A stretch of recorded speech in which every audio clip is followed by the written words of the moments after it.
إن الحمد لله رب العالمين والعاقبة للمتقين والصلاة والسلام على سيد الأنبياء والمرسلين وعلى آله وأصحابه وأزواجه وذرياته أجمعين. أما بعد، فأعوذ بالله من الشيطان الرجيم. بسم الله الرحمن الرحيم. ولا يغتب بعضكم بعضا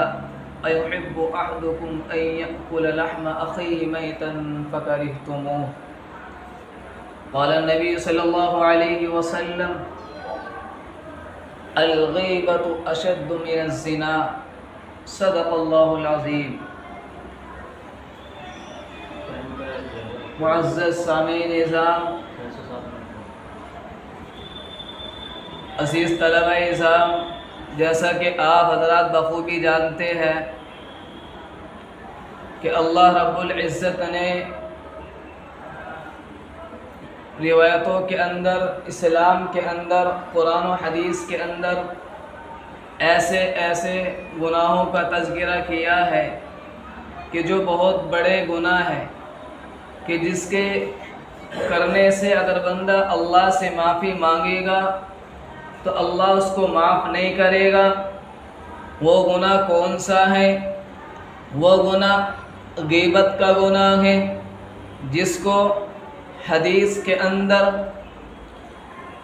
یہ قرار دیا کہ الغیبت اشد من الزنا، کہ غیبت زنا سے زیادہ سخت ہے۔ اگر کوئی انسان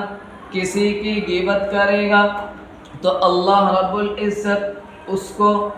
اگر وہ غیبت کر کے کسی کی غیبت کر کے اللہ سے معافی مانگے گا،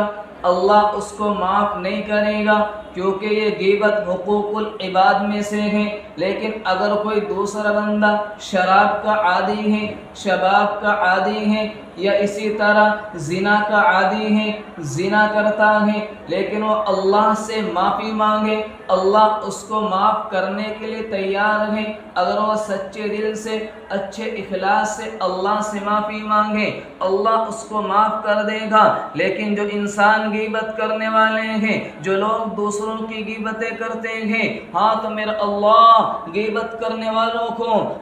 تب تک معاف نہیں کرے گا جب تک کہ ان لوگوں سے معافی نہ مانگ لے جس کی اس نے غیبت کی ہے۔ کیا آپ کو معلوم نہیں؟ روایتوں کے اندر آتا ہے کہ ایک صحابی نے اللہ کے نبی صلی اللہ علیہ وسلم سے معلوم کیا، اللہ کے نبی غیبت کسے کہا جاتا ہے؟ تو اللہ کے نبی نے ارشاد فرمایا، غیبت اسے کہا جاتا ہے کہ کسی کی برائی کو اس کی پیٹھ پیچھے بیان کرنا، ایسے انداز میں بیان کرنا کہ اگر اس کو معلوم ہو جائے تو اس کو تکلیف پہنچے۔ اسی صحابی نے اللہ کے نبی سے پھر معلوم کیا، اللہ کے نبی اگر وہ غیبت جو میں اس کی بیان کر رہا ہوں، وہ کام اس کے اندر اگر موجود ہے تو اللہ کے نبی یہ کیا ہے؟ تو اللہ کے نبی نے جواب میں ارشاد فرمایا، اے میرے صحابہ، اگر اس کے اندر یہ کمی موجود ہے تو یہی تو غیبت ہے، لیکن اگر اس کے اندر وہ برائی موجود نہیں ہے تو یہ بہتان ہے، جو غیبت سے بڑھ کر کے بڑا گناہ ہے۔ اس لیے میرے بھائی، غیبت کرنے والوں کی اللہ کے نبی نے بڑی سخت وعیدیں بیان فرمائی ہیں۔ اللہ رب العزت شراب پینے والے کو معاف کر سکتا ہے، زنا کرنے والے کو معاف کر سکتا ہے، لیکن میرا اللہ غیبت کرنے والوں کو معاف نہیں کر سکتا، کیونکہ روایتوں کے اندر آتا ہے کہ اللہ کے نبی نے ارشاد فرمایا کہ جب مجھے معراج کی رات معراج کرانے کے لیے اوپر لے جایا گیا تو میرا گزر کچھ ایسے لوگوں کے پاس سے ہوا کہ جو لوگ اپنے چہروں کو اپنے ناخنوں سے نوچ رہے تھے۔ تو اللہ کے نبی نے جبرائیل علیہ السلام سے معلوم کیا، اے جبرائیل، یہ کون لوگ ہیں جو اپنے چہروں کو اپنے ناخنوں سے نوچ رہے ہیں اور نوچ کر کے کھا رہے ہیں؟ یہ کون لوگ ہیں؟ تو جبرائیل نے فرمایا، اللہ کے نبی، یہ وہ لوگ ہیں کہ جنہوں نے دنیا کے اندر اپنے بھائیوں کا گوشت کھایا تھا، ہاں کہ جو اپنے بھائیوں پر حملہ کیا کرتے تھے، یعنی جو لوگ دنیا کے اندر غیبت کیا کرتے تھے، یہ وہی لوگ ہیں جو آج جہنم کے اندر اپنے ناخنوں سے اپنے چہرے کو نوچ رہے ہیں۔ اب ذرا اندازہ کریں کہ میں اور آپ چاہتے ہیں کہ ہم جہنم میں جا کر کے اپنے ہاتھوں سے اپنے ناخنوں سے چہرے کو نوچیں؟ کون پسند کرتا ہے؟ کون چاہتا ہے کہ ہم جہنم میں جائیں؟ جب تم یہ نہ پسند کرو، ہاں کیا کوئی انسان یہ پسند کرتا ہے ہاں کہ وہ اپنے بھائی کا گوشت کھائے؟ ہاں اپنے کون سا بھائی جو کہ سگا بھائی ہے، اور کون سا جو کہ مرا ہوا ہے، کہ مرے ہوئے بھائی کا گوشت کھانا پسند کرے گا؟ جب انسان اپنے مرے ہوئے بھائی کا گوشت کھانا پسند نہیں کرتا، پھر تم دوسروں کی غیبتیں کر کے ہاں کیوں پسند کرتے ہو دوسروں کی غیبت کرنا؟ اس لیے میرے بھائی، یہ غیبت اتنا بڑا سنگین گناہ ہے جو حقوق العباد میں سے ہے۔ ہاں روایتوں کے اندر آتا ہے، ہاں کسی اللہ والے کی ایک شخص نے برائی کی، ہاں تو کسی نے آ کر کے معلوم کیا ہاں کہ فلاں آدمی نے آپ کی غیبت کی ہے، آپ کی برائی کی ہے، ہاں تو ان صحابی نے، انہیں بزرگوں نے، اللہ والوں نے ہاں ان کے پاس کچھ ہدیہ لے کر کے بھیجا کہ جاؤ اس کو میری طرف سے ہاں جا کر کے ہدیہ دے دو۔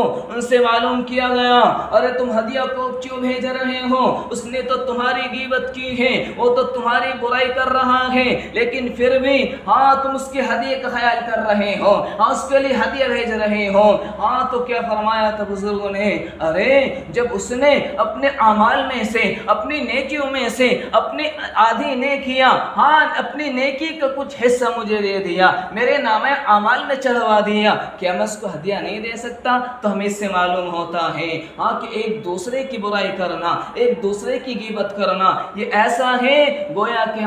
ہمارے نامہ اعمال میں سے ہمارے نیکیاں اس کے حصے میں لکھی جائے گی جو ہماری غیبت کرتا ہے۔ اس لیے میرے بھائی، یہ غیبت کرنا اتنا بڑا سنگین گناہ ہے کہ یہ ہمارے نیکیوں کو ختم کر دیتا ہے۔ جس کی ہم برائی کرتے ہیں، ہماری نیکی اس کے نامہ اعمال میں لکھ دی جاتی ہے۔ کہ آپ کو معلوم نہیں ہاں کہ جب اللہ کے نبی نے صحابہ سے معلوم کیا، اے میرے صحابہ آپ جانتے ہو ہاں مفلس کون شخص ہے، مفلس کسے کہا جاتا ہے؟ تو صحابہ نے عرض کیا، اللہ کے نبی ہاں مفلس شخص تو وہ ہے ہاں جو ایک دوست جس کے پاس مال نہ ہو، جس کے پاس پیسہ نہ ہو، جس کے پاس دولت نہ ہو۔ اللہ کے نبی نے ارشاد فرمایا، نانا میرے صحابہ، ہاں کہ مفلس وہ شخص نہیں ہے ہاں کہ جس کے پاس پیسے نہ ہو، جس کے پاس دولت نہ ہو، بلکہ مفلس شخص وہ انسان ہے ہاں کہ جس نے دنیا کے اندر بڑے اچھے اعمال کیے ہوں گے، ہاں بڑے بڑے اعمال کیے ہوں گے، بڑی بڑی نیکیاں کی ہوں گی، ہاں رکعتیں پڑھی ہوں گی، نمازیں پڑھی ہوں گی، ہاں تہجدیں پڑھی ہوں گی، لیکن جیسے ہی ہاں کل قیامت کے میدان ہوگا، قیامت کے میدان میں ہاں جب نامہ اعمالوں کو ہاں تولا جائے گا، ہاں جب پہلے میں ہاں رکھ کر کے تولا جائے گا، ہاں تو اس کے سارے نامہ اعمال ہاں دوسروں کو، اس کی ساری نیکیاں دوسروں کو دے دی جائے گی، اور اس کے گناہ اور دوسروں کے گناہ اس کے سر پر لاد دیے جائیں گے۔ ایسے آدمی کو مفلس کہا جاتا ہے۔ یعنی اس سے ہمیں پتہ لگا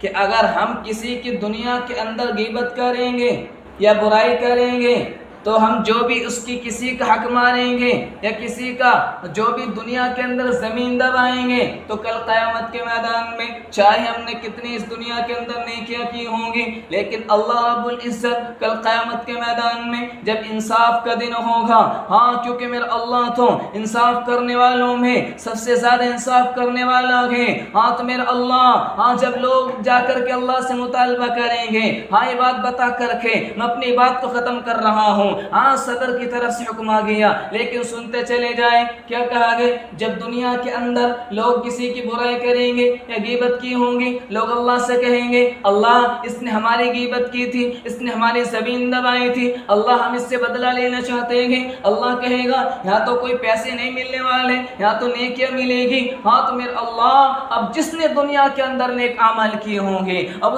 نیک اعمال کیے ہوں گے اور اس نے دوسروں کی برائی کی ہوگی یا یا غیبت کی ہوگی یا کسی کے تھپڑ مارا ہوگا یا کسی کی زمین کو دبایا ہوگا، اب میرا اللہ اس کی نیکیاں ان کے نامۂ اعمال میں چڑھائے گا جس کے ساتھ اس نے دنیا کے اندر غیبت کی ہوگی، برائیاں کی ہوں گی، اور جب اس کی نیکیاں ختم ہو جائے گی ساری کی ساری، بعض لوگ کہیں گے اللہ ہماری بھی نیکیاں ہیں، اس نے ہماری زمین دبائی تھی، اللہ ہمیں حصہ چاہیے، لیکن اللہ کہے گا اس کے پاس تو کوئی نیکیاں نہیں ہیں۔ ہاں تو میرا اللہ پھر کہے گا کہ اس کے پاس نیکیاں نہیں ہیں، اس کے گناہ جو تمہارے گناہ تم نے دنیا کے اندر کیے ہیں اس کے سر پر لاد دیے جائے، اس کو جہنم کے اندر ڈال دیا جائے، اس کے گناہ یعنی اس کے گناہ اس کے سر پر ڈال دیے جائیں گے جس نے دنیا کے اندر نیک اعمال کیے ہوں گے اور دوسروں کی برائی کی ہوں گی، اور جس کے پاس نیکیاں نہیں ہیں، ہاں اب اس کی نیکیاں ختم ہو گئی، اور جس نے دنیا کے اندر دوسرے نے شراب پی ہوں گی تو اس کے گناہ سر پر لاد دیے جائیں گے۔ بہرحال کہنے کا مقصد یہ ہے یہ غیبت ایک سنگین اتنا بڑا گناہ ہے جو کہ حقوق العباد میں سے ہے۔ آج سے توبہ کریں، اللہ سے ارادہ کریں کہ اللہ ہم سب کو ایک دوسرے کی غیبت کرنے سے حفاظت فرمائے، آمین و ما علینا الا البلاغ۔